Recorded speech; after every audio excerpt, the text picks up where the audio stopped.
Levez vos yeux en haut. Le Christ n'émonde pas sans raison. 26 août.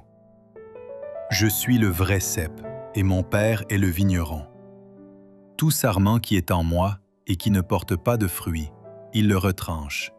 Et tout sarment qui porte du fruit, il l'émonde, afin qu'il porte encore plus de fruits. Jean 15, versets 1, 2. Quand les épreuves surviennent, ne nous appesantissons pas sur la magnitude des difficultés et ne pensons pas qu'il nous est impossible de nous réjouir dans le Seigneur. Il est vrai que nous aurons des hauts et des bas.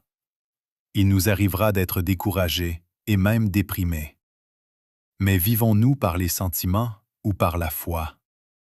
Quand nos frères et nos amis parlent d'une façon inconsidérée et nous font de la peine, ne soyons pas abattus. Souvenons-nous que nous vivons dans un monde de tribulation et de souffrance, de tristesse et de désillusion. Lorsque ces expériences nous assaillent, elles devraient nous conduire au Christ. Si ce n'est pas le cas, nous essuyons des pertes. Quand nous sommes tentés d'abandonner, accablés par le découragement et par les difficultés, étudions la vie et les expériences du Christ.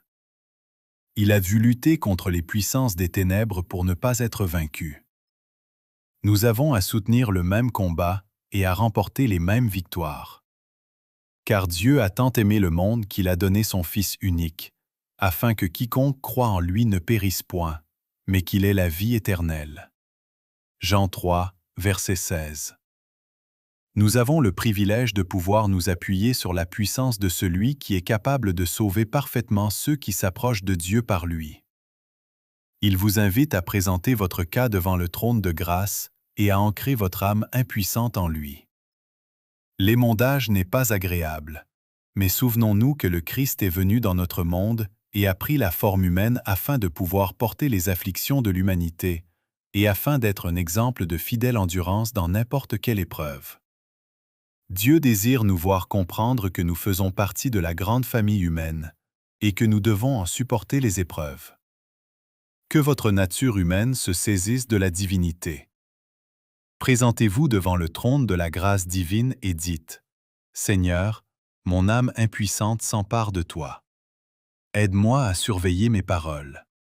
Apprends-moi à vaincre. » Le Christ vous donnera alors un esprit vainqueur.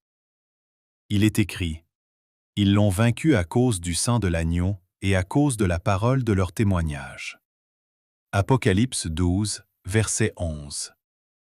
Vous pouvez rendre un témoignage opposé à celui que Satan voudrait que vous rendiez. Vous pouvez garder le cœur et l'esprit sanctifiés par l'obéissance à la vérité. Regardez à Jésus, matin, midi et soir. Que votre cœur et votre esprit soient ancrés en Christ. C'est votre privilège. La souffrance et la mort du Christ ont payé le prix de votre rédemption, et par la foi en lui vous pouvez vaincre. Que l'amour du Christ règne dans votre cœur. Nous devons nous élever perceptiblement dans cette vie si nous désirons pouvoir entrer à l'école suprême des parvis célestes.